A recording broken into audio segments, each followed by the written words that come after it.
Salut et bienvenue dans cette vidéo. Alors, si tu souhaites aujourd'hui intégrer un tableau clair et esthétique pour tes fiches produits, que ce soit un tableau de valeur nutritionnelle par exemple pour un produit alimentaire, comme ça, ou alors un tableau de guide de taille pour un produit type vestimentaire, comme ça par exemple, ou alors un tableau plus complexe pour des produits type high-tech ou que sais-je, et surtout si tu souhaites que ces tableaux contiennent des valeurs spécifiques à tes produits, et donc les valeurs doivent changer en fonction de la fiche produit concernée, et le tout surtout sans application payante, eh bien cette vidéo est faite pour toi. Donc dans cette vidéo, tu apprendras à ajouter un champ supplémentaire à ta fiche produit Shopify afin d'y intégrer des données personnalisées. Tu verras également dans cette vidéo comment utiliser un outil 100% gratuit pour créer facilement tes tableaux. Et enfin, tu découvriras comment afficher ce tableau sur ta boutique, le mettre en forme pour qu'il soit cohérent visuellement avec ta charte graphique. Et évidemment, tu pourras retrouver tous les timecodes de ces différentes parties en description. Mais avant de continuer de voir comment créer facilement un tableau de caractéristiques pour ces fiches produits sans application, je voulais te souhaiter la bienvenue sur cette chaîne. Donc si on ne se connaît pas déjà, moi c'est Jimmy, le web artisan, et sur cette chaîne, je te donne des conseils pratiques et des solutions concrètes pour faire passer ta boutique Shopify à un autre niveau. Donc si tu souhaites faire passer ta boutique à un niveau supérieur, je t'invite déjà à regarder les autres vidéos de la chaîne. Tu y trouveras plein de tutos qui te permettront de faire évoluer ta boutique. Et surtout, je t'invite également à regarder le lien de mon site qui est en description. Tu y trouveras toutes les ressources qui te permettront de faire step up ta boutique vraiment et qui te permettront d'améliorer visuellement ta boutique, d'en simplifier la gestion et donc d'augmenter tes ventes, ta conversion. Donc tu l'auras compris, mon objectif sur cette chaîne, c'est vraiment de t'aider à améliorer ta boutique tout en conservant ton indépendance, que ce soit vis-à-vis des IA payantes, des applications et de leur abonnement, et enfin des thèmes hors de prix. Alors si ce type de contenu t'intéresse, je t'invite déjà dans un premier temps à t'abonner, à faire CTRL ou commande D sur ton clavier pour ne rien manquer de mes prochaines astuces. Bon, avant que tu tombes sur ce tuto, il n'y avait pas beaucoup de solutions pour créer un tableau sur Shopify. On avait, je pense, deux options. La première, c'était d'aller dans Produits. On prenait le produit qui nous intéressait et directement dans la description Shopify, on ajoutait en fait un tableau. Donc on cliquait ici, insérer un tableau, et puis on ajoutait des rangées, des lignes, et on créait notre tableau comme ça, tout simplement, hein, où là on mettait, je sais pas, nutriments. Et ici, on mettait en gros nos valeurs, hein, parce que là c'est un produit alimentaire, donc il nous faut un tableau de valeur nutritionnelle. Donc le problème de ce type de solution, c'est quoi? C'est que déjà on ne peut pas dissocier du coup ce tableau de la description, c'est-à-dire que si j'ai ma description à un endroit sur mon site et que je veux placer mon tableau autre part, je ne peux pas, parce que ce champ contient les deux valeurs, donc ça c'est problématique. Et la deuxième problématique, c'est qu'on ne peut pas gérer le style ni le volume de ce tableau. Donc ça, c'était vraiment une méthode bricolage, mais c'est pas la méthode la plus professionnelle et la plus flexible qu'on a actuellement. Et évidemment, il y avait une autre solution avant cette vidéo, c'était tout simplement l'utilisation d'une application. Le problème des applications, et ça je pense que je ferai une vidéo là-dessus sur la chaîne, le gros problème des applications, c'est que ça vous rend dépendant. Et la dépendance, quand on est indépendant, c'est pas terrible. Déjà qu'on est dépendant de Shopify pour créer notre boutique, c'est déjà une dépendance énorme, parce que si Shopify ferme demain, on a un problème. Alors en plus, il faut rajouter des applications avec des abonnements en plus qui nous rendent dépendantes, parce qu'on est dépendant de ces solutions pour faire travailler notre business. C'est pas la meilleure solution, et surtout sur la vie d'une boutique, ça peut coûter très très cher. Alors le but ici, c'est pas de faire un listing de toutes les applications de tableaux, de guides de taille qui puissent exister, mais on peut vite se retrouver avec une note assez salée à la fin. Donc bref, on se rend compte que ces méthodes, elles sont ni flexibles, parfois pas très jolies, et elles peuvent vraiment parfois coûter assez cher. Donc aujourd'hui, tu as bien compris qu'on allait adopter une méthode plus professionnelle, plus flexible et surtout bien plus économique sur toute la vie de notre site. Voilà. Donc ceci étant dit, maintenant on va pouvoir démarrer concrètement la première partie de ce tuto. Allez, nous voilà dans la première partie de ce tuto. Donc, pour ce tuto, on va prendre comme exemple cette boutique que j'ai créée spécialement pour l'occasion qui s'appelle Oui Oui Baguette. Alors, tu t'as vu précédemment que j'ai travaillé sur une miche de pain pour te montrer les anciennes alternatives. Bon, bah voilà, ça va être là-dessus qu'on va faire notre tuto aujourd'hui. On travaille sur le thème Horizon, enfin, un thème qui fait partie de la collection Horizon. Si tu ne sais pas ce que c'est les thèmes Horizon, c'est les derniers thèmes qui sont sortis par Shopify en plus, qui sont gratuits, donc trop bien. Et elles ont toutes les dernières fonctionnalités. Si tu veux en savoir plus sur Horizon, tu auras plus d'informations en description. Donc on travaille aujourd'hui sur Oui Oui Baguette, évidemment. De quoi on va avoir besoin sur ce site qui est Oui Oui Baguette? Eh bien c'est un tableau de valeur nutritionnelle pour nos produits. On voit que j'ai ajouté quelques petits produits, donc il va falloir, en tout cas si je me mets à la place de ce vendeur de baguettes, insérer des tableaux de valeur nutritionnelle. Mais évidemment, il faut que j'ai un tableau de valeur nutritionnelle qui est différent pour chacun de mes produits, parce qu'elles ont toutes des valeurs différentes. Et pour l'exemple en plus, ça c'est un petit bonus, j'ai ajouté un tablier. Donc lui, évidemment, c'est pas un guide de valeur nutritionnelle qu'il lui faut, c'est un tableau de guide de taille. Voilà. Donc on va voir les deux cas de figure aujourd'hui et on verra comment s'intègre le tableau que je vais te présenter aujourd'hui. Donc pour cette première partie, on va avoir déjà besoin de créer sur notre boutique Shopify un champ qui va nous permettre d'accueillir les données de notre tableau. On l'a vu dans une partie un peu que je vais appeler la partie 0, que sur la description, on ne pouvait pas, la description qui est un champ, on ne pouvait pas insérer notre tableau parce que c'est pas une façon professionnelle d'intégrer un tableau sur un site. Il faut ajouter un champ qui est propre à notre tableau. Sur une fiche produit Shopify, on voit qu'on a un champ pour le titre, on a un champ pour la description, on a un champ pour nos supports support média, on a un champ pour le type, mais on n'a pas de champ pour les tableaux qui est nativement présent sur notre boutique Shopify. Ben, en fait, Shopify a une fonction cachée qui ne montre pas spécialement, mais qui nous permet d'ajouter des champs personnalisés directement dans notre fiche produit. Et donc, on va pouvoir ajouter un tableau. Donc, c'est ce qu'on va faire dans cette première partie. Alors, comment on va ajouter ce champ sur notre fiche produit? Déjà, dans un premier temps, je vais supprimer ce que j'avais fait précédemment. Voilà. Et donc, on va pas rester sur ce modèle de page donc, qui est celle des fiches produits, parce que c'est pas là-dedans qu'on va réussir à ajouter un champ personnalisé. Non, pour ça, il faut aller dans Paramètres, en bas à gauche, et tout de suite, on voit afficher ici champ méta et méta objet. Alors, si tu es débutant, ne panique pas, c'est pas très compliqué. Champ méta, bon, méta, on comprend pas ce que c'est, donc on le retire. C'est champ, c'est des champs. Et MetaObjet, c'est un langage inventé par Shopify, mais vois ça comme des bases de données. D'accord? Donc c'est des bases de données dans lesquelles on stocke des valeurs. D'accord? Aujourd'hui, on ne va pas aborder cet aspect stockage de données, base de données. Nous, ce qui nous intéresse aujourd'hui, c'est ajouter un champ. Donc on va aller dans cette partie qui est champ méta et MetaObjet, et on veut ajouter un champ où? On veut ajouter un champ dans notre fiche produit. Donc on va cliquer sur produit ici. Donc moi, on voit que c'était déjà présent. Donc pour l'exemple, évidemment, je vais le supprimer. On va recommencer ensemble. Hop, hop, hop. Donc on voit que j'ai déjà des champs qui sont déjà en place. Toi, évidemment, tu n'auras rien, hein, mais c'est pas grave. Nous, on va quand même ajouter une définition. Et on va tout simplement taper tableau, hein, voilà. Donc c'est ici qu'on va rentrer les valeurs de notre tableau. Et dans type ici, on va veiller à sélectionner JSON ici. Alors, on voit hein, que Shopify nous donne la main pour mettre différents types de champs. On aurait pu mettre du texte, on aurait pu mettre des images. C'est intéressant si on veut transférer une image supplémentaire dans notre fiche produit. Je détaillerai peut-être ça un autre jour, mais enfin bref. Là, on va sélectionner JSON. Donc JSON, ça nous permet juste de balancer des données. Et après ces données, on va les récupérer et on va les transformer, on va les insérer sur notre site pour pouvoir ensuite les manipuler, pour les embellir et avoir une pleine main sur l'esthétisme de notre tableau sur notre boutique. Voilà, donc on sélectionne bien ici JSON et une fois que c'est fait, on clique sur enregistrer. Voilà, donc là, si je ferme cet onglet, que je retourne sur ma fiche produit maintenant, si je descends tout en bas de ma fiche, on voit bien ici que j'ai maintenant un nouveau champ qui a été ajouté qui s'appelle tableau. Et ce champ-là, hein, si tu fais, avant que tu fasses ce tuto, ce champ-là n'existe pas hein, sur Shopify. Shopify ne te donne pas la main pour intégrer ce genre de choses. En tout cas, si on fouille pas assez. Donc il faut aller dans les paramètres pour ajouter ce genre de champ. Super, donc là on a ajouté dans cette première partie un champ personnalisé qui va nous permettre d'accueillir les données de notre tableau. Donc évidemment, maintenant on va aborder la partie numéro 2 qui va nous permettre de, tout simplement, donner des tableaux maintenant des données à ce champ pour qu'ensuite on récupère ces données dans la partie 3 et qu'on en fasse tout simplement un joli tableau. Donc on se retrouve maintenant dans la partie numéro 2 qui va être l'intégration, le transfert des données dans ce nouveau champ qu'on vient de créer.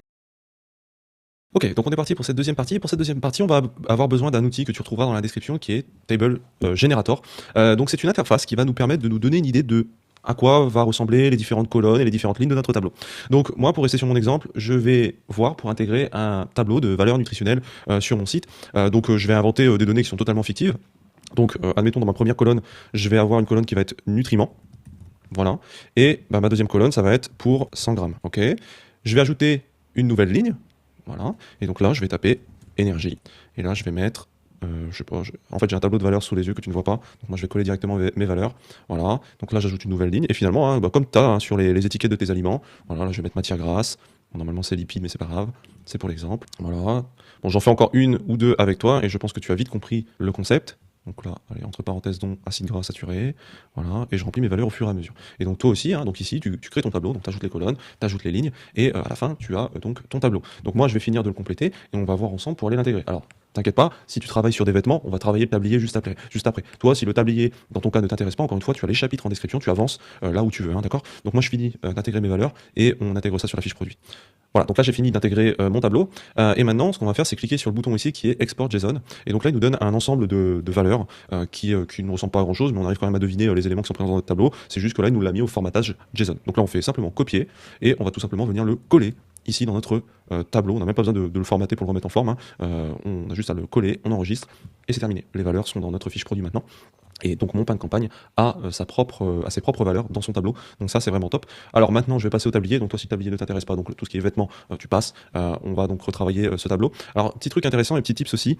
Évidemment ChatGPT comprend ce langage qui est JSON. Donc admettons tu as fait une première fois le tableau. Évidemment si tu as une boutique de vêtements tu risques, ou même d'aliments, tu risques souvent d'avoir un tableau à faire, ce qui risque d'être assez embêtant. Mais si tu as déjà les étiquettes, ou si tu as déjà designé tes tableaux, tu as déjà les valeurs, tu peux dire à ChatGPT, ok voilà un exemple de formatage JSON que je veux.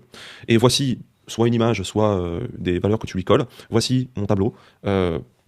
Sors-moi ce tableau au format JSON et ChatGPT te le donnera directement dans le bon formatage. Ça permet de gagner du temps, surtout si tu as déjà soit les étiquettes, soit déjà les valeurs au format numérique. Ok. Si tu n'as aucun de cela, malheureusement, je suis désolé, il va falloir les retaper à la main. Voilà, mais après, ce sera fait une fois et après tu n'auras plus jamais besoin de le faire de ta vie. Voilà, donc nous, on reste maintenant sur le cas de tablier. Donc encore une fois, j'ai créé un tableau d'exemple. Donc moi je vais pas m'embêter à tout retaper, hein, je vais juste importer mon JSON et on voit qu'il me crée visuellement déjà le tableau, hein, donc on voit bien les tailles, S, M, L, XL, etc. et les différentes lignes qui correspondent à mon tableau. Donc là encore une fois je peux juste exporter, je vais faire CTRL-C et donc là je vais aller dans ma fiche produit qui est le tablier et je vais tout simplement aller coller mon tableau. J'enregistre. C'est terminé. Voilà, donc on a fini cette partie numéro 2, on va donc démarrer maintenant la partie numéro 3 qui est la mise en forme, l'affichage de notre tableau sur notre boutique Shopify.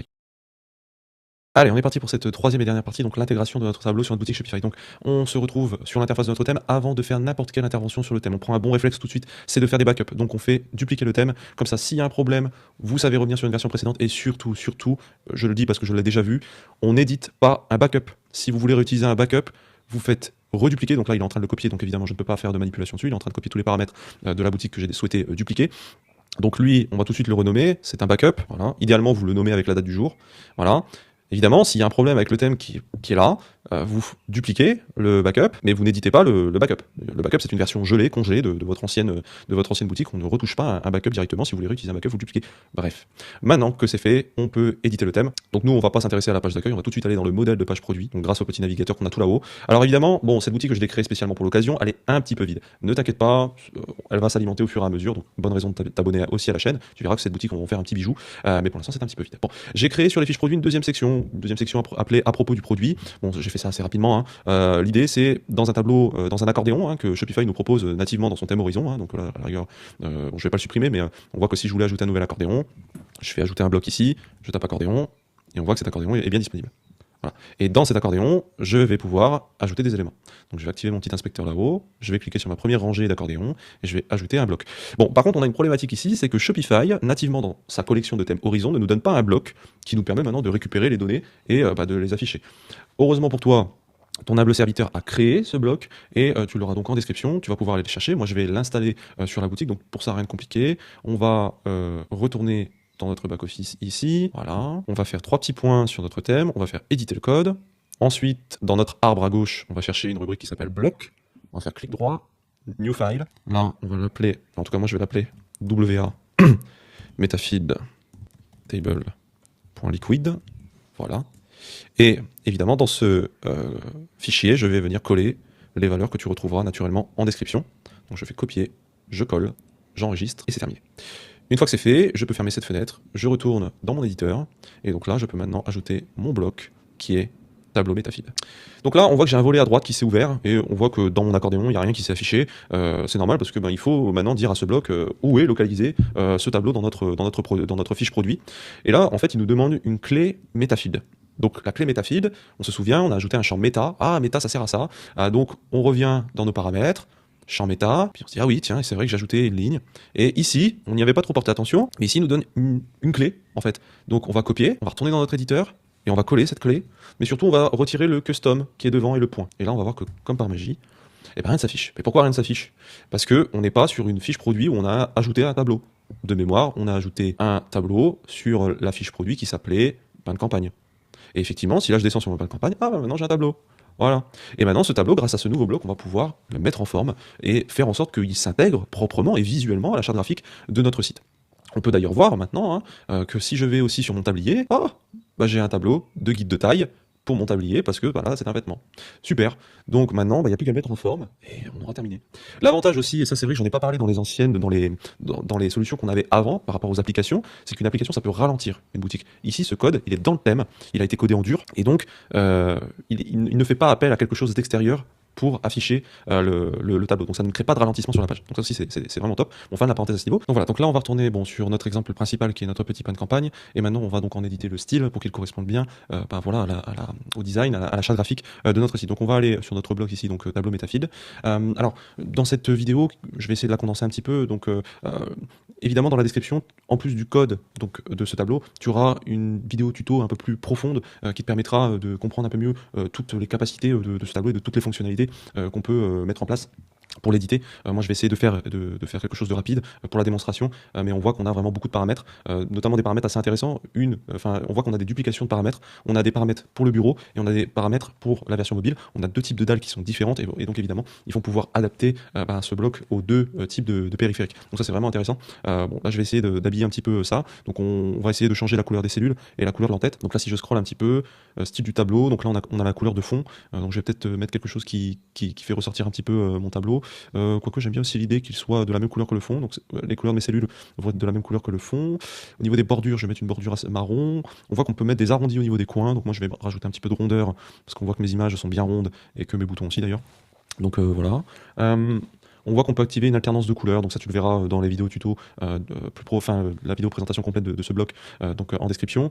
Donc moi ça va peut-être pas m'intéresser, je vais le désactiver. On voit qu'on a un effet d'alternance qui pourrait ressembler à ça, voilà, ou un effet de survol qui pourrait ressembler à ça si on passait la souris par-dessus. Donc voilà, pour ceux qui veulent l'intégrer, moi ça m'intéresse pas. Style de mon tableau, pour l'entête, couleur de fond, on va mettre marron et couleur des textes, voilà, on va mettre blanc. Style des cellules, donc texte je vais mettre marron, pour la bordure je vais mettre marron aussi, et je vais mettre une bordure verticale pour bien dissocier les deux. Alors je trouve mon tableau quand même assez gros, donc on va essayer de réduire l'espacement des cellules. Donc on va baisser un petit peu, voilà, peut-être encore un chouïa, bon là c'est un peu trop ratatiné, bon allez comme ça c'est bien. Là on va réduire un petit peu. Bon, de toute façon, là, on a un tableau qui prend toute la largeur, donc augmenter cette valeur n'a pas de sens. Peut-être changer les entêtes. Qu'est-ce qu'on pourrait mettre? Donc moi, j'ai des valeurs qui sont déjà pré-construites. Voilà, allez, pourquoi pas. Bon, finalement, le fond transparent me plaît pas bien, donc je vais changer ça. Allez, pourquoi pas. Et par défaut, la rangée va être fermée. Et comme ça, donc l'utilisateur, quand il vient sur le site, il affiche ce qu'il veut. Et donc là, on voit qu'on a un beau tableau de valeurs nutritionnelles. Et évidemment, puisque les modèles de page sont similaires pour le pain que pour le tablier, le tablier a reçu également ses paramétrages pour son tableau. On n'a pas jeté un coup d'œil à notre pain, mais pour la version mobile cette fois-ci, donc à quoi ça ressemble. On voit que ça s'intègre quand même assez bien. On pourrait s'amuser à changer quelques paramètres pour rendre l'ensemble peut-être un petit peu plus sympathique. Mais bon, là, on n'a que 2 colonnes, donc peut-être pas utile. Je regarde si on peut changer peut-être la typo des cellules, peut-être quelque chose d'un peu plus petit, 16 pixels, 14 peut-être, c'est déjà peut-être un peu mieux. J'aime bien ce peut-être rendu minimaliste. Alors évidemment, sur bureau, ça a rapetissé aussi, donc je vais peut-être rester comme ça. Ouais, ça c'est bien. Voilà, donc on a vraiment un beau tableau sur mobile comme sur bureau. Et évidemment, l'idée aussi principale de ce tuto, c'était aussi d'avoir un tableau aussi bien pour mon pain de campagne que pour mon tablier, mais en fait pour toutes les fiches produits de mon site. Donc voilà, on arrive au bout de ce tuto. Encore une fois, tu auras vraiment un complément d'information plus complet, plus détaillé, encore une fois, en lien en description. Donc voilà, évidemment, donc en description, tu auras encore une fois plus d'informations, donc une vidéo plus détaillée sur comment fonctionne ce tableau, comment l'éditer vraiment à la perfection. Donc voilà, l'idée de cette vidéo, c'était vraiment de survoler ça, mais on voit que le rendu est vraiment cool. Voilà, on arrive à la fin de cette vidéo. Merci d'avoir regardé jusqu'au bout. Donc on a vu dans cette vidéo comment intégrer un super tableau de guide de taille, de valeur nutritionnelle sur notre site, que sais-je, mais voilà, un tableau personnalisé avec des données qui sont personnalisées et propres aux produits auxquels on ajoute un tableau. Donc ça, c'était vraiment top. J'ai vraiment aimé te faire cette vidéo. J'espère que cette fonctionnalité t'aidera vraiment pour la boutique. Si tu as des questions, évidemment, tu me les mets en commentaire, j'y répondrai le plus vite possible. Ou alors, encore une fois, mon site en description, il y a un petit chat, tu ouvres une conversation, j'essaierai de te répondre le plus vite possible. Et voilà, pense à liker, à t'abonner. Et moi, j'ai plus qu'à te laisser et à te souhaiter une belle journée. Ciao.